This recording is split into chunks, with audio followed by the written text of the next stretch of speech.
expareja y mi amiga tenían una relación sentimental a escondidas.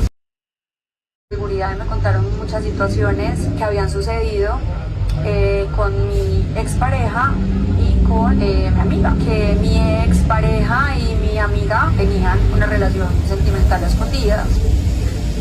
Literal me hablaron de situaciones muy fuertes en las que los habían visto muy comprometedores. Es que estoy muy confundida con el tema, muy confundida, me dio un poco duro, obviamente, pero después llegaban más y me llegaban más personas y me llegaban mensajes y empezó como a crecer esa bolita de nieve. Estaba muy confundida, la verdad. Traté de ser lo más profesional posible cuando entré a la casa.